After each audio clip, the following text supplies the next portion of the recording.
Oke,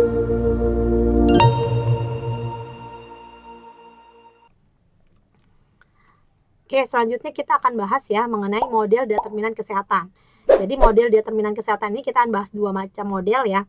Yang pertama adalah model determinan kesehatan menurut Bloom, dan yang kedua model determinan ekososial ya menurut Dahlgren dan Whitehead ya. Nah, kita ngelihat masing-masing seperti apa sih faktor-faktor tersebut bisa mempengaruhi status kesehatan ya. Pertama kita bahas dulu ya model determinan kesehatan menurut teori Bloom. Nah, ini kita udah pernah bahas sebelumnya ya di pertemuan pertama kali ya, awal ya. Jadi menurut teori Bloom ini kan ada 4 faktor yang mempengaruhi status kesehatan masyarakat ya. Ada genetik atau keturunan, ada perilaku atau gaya hidup, ya, lingkungan, dan pelayanan kesehatan. Nah, 4 faktor tersebut ini saling berinteraksi untuk mempengaruhi kesehatan perorangan ataupun masyarakat. Ya. Nah, ini ya. Jadi dari 4 faktor ini ada faktor yang bisa dimodifikasi dan ada faktor yang tidak dapat dimodifikasi. Faktor yang tidak bisa dimodifikasi misal genetik atau keturunan. Kalau namanya keturunan kan kita tidak bisa rubah ya. Itu sudah terjadi misalnya ketika seseorang diturunkan dari orang tua yang punya penyakit tertentu. Itu kan tidak bisa dirubah. Tapi yang bisa kita lakukan adalah meminimalisir dampak ya. Misalnya ketika kita diturunkan dari orang tua yang mempunyai penyakit DM ya. Nah, itu kan yang bisa kita lakukan adalah meminimalisir nih. Karena kita beresiko terhadap DM, maka kita bisa menjaga pola makan lebih sehat lagi gitu ya, supaya tidak beresiko terkena DM ya. Nah, sedangkan faktor yang lain itu adalah faktor yang dapat dimodifikasi. Misalnya faktor lingkungan, pelayanan kesehatan, dan perilaku. Maksudnya apa dapat dimodifikasi? Berarti kita bisa melakukan upaya perubahan. Kita bisa memodifikasi atau kita bisa mengintervensi gitu ya faktor tersebut supaya dia tidak berdampak buruk terhadap kesehatan ya. Kita akan lihat masing-masing ya. Pertama genetik ya. Nah, pengaruh genetik terhadap status kesehatan ini tidak terlalu besar ya, karena tidak semua penyakit diturunkan dari orang tua ke anaknya. Nah, ini ada beberapa contoh penyakit yang diturunkan, misalnya diabetes mellitus, hemofilia, thalassemia, Alzheimer, jantung, dan lain-lain ya. Yang kedua adalah perilaku atau gaya hidup. Nah, ini perilaku pasti sangat berpengaruh terhadap status kesehatan ya. Karena orang yang perilaku hidupnya sehat itu pasti akan mempunyai kondisi kesehatan yang lebih baik dibandingkan orang yang perilakunya tidak sehat. Dan kita tahu ya bahwa yang namanya kesehatan itu kan investasi. Ketika kita mempraktekkan perilaku sehat dari sekarang, itu akan menjadi investasi kita di masa yang akan datang. Ya, demikian juga kebalikannya ya. Ketika kita mempraktekkan perilaku tidak sehat, itu juga investasi. Investasi untuk apa? Investasi untuk menjadi tingkat kesakitan atau kematian di masa yang akan datang ya. Nah, dan ini faktor perilaku merupakan faktor yang dapat dimodifikasi atau diubah. Karena kita bisa melakukan upaya intervensi terhadap perilaku nih.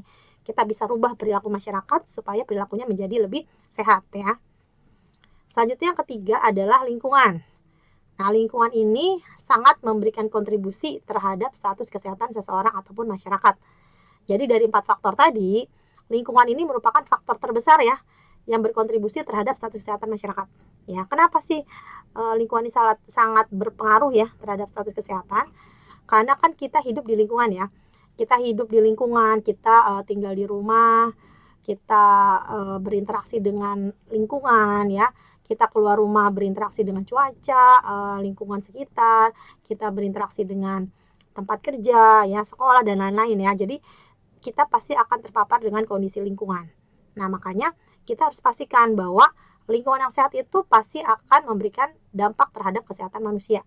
Ya, jadi kita bisa memodifikasi lingkungan supaya lingkungannya menjadi sehat ya.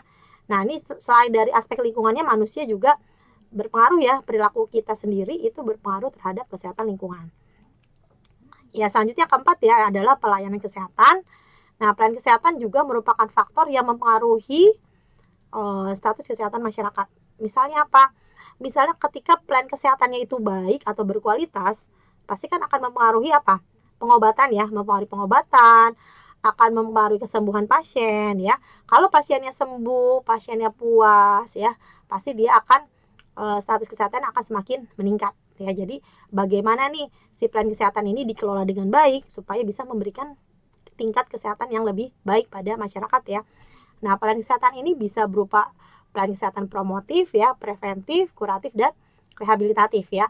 Nah, ini berarti harus dipastikan ya bahwa pelayanan kesehatan ini harus terjangkau, tersedia di semua daerah ya, supaya masyarakat juga bisa sehat gitu dengan adanya pelayanan kesehatan tersebut ya. Nah, oke ya, itu yang pertama ya, itu adalah model determinan kesehatan menurut Bloom. Kita lanjut yang kedua, yaitu model determinan ekososial kesehatan ya.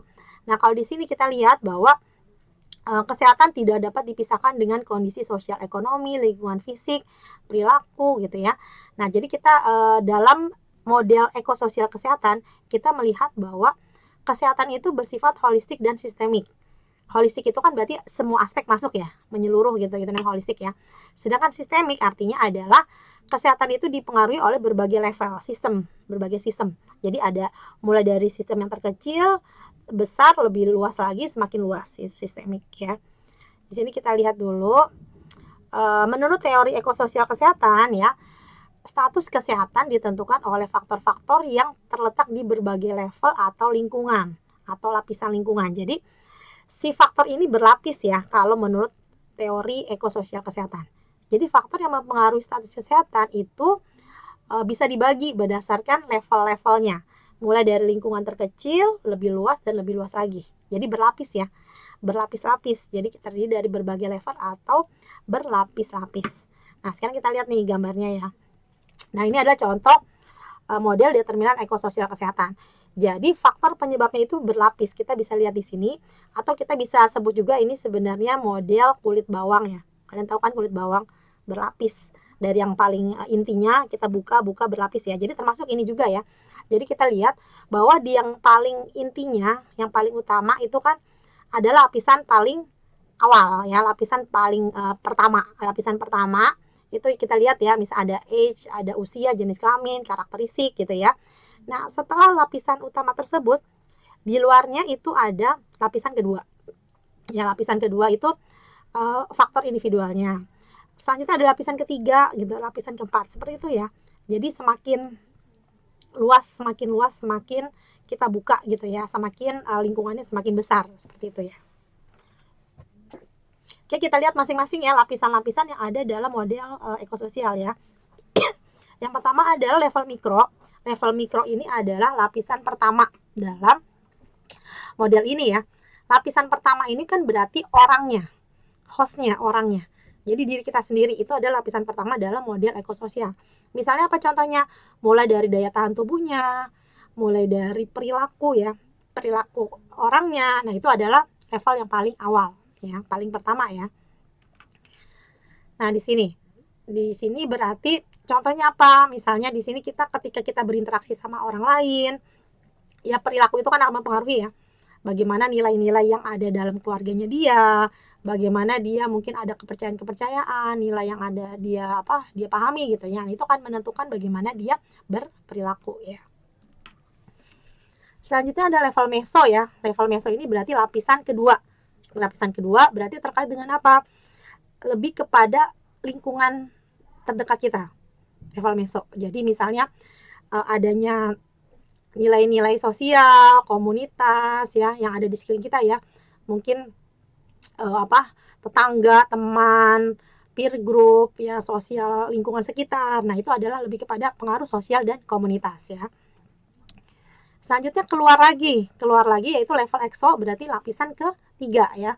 Lapisan ketiga ini misalnya faktor-faktor struktural seperti lingkungan perumahan, lingkungan mungkin ketersediaan pangan di suatu wilayah gitu ya, kondisi tempat kerja, kondisi sekolah, akses pelayanan kesehatan. Nah, itu adalah lapisan ketiga ya. Jadi yang lebih struktur atau lebih terorganize ya. Jadi bentuknya adalah kayak terorganisasi.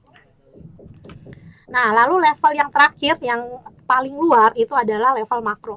Level makro ini lapisan terluar. Contohnya apa?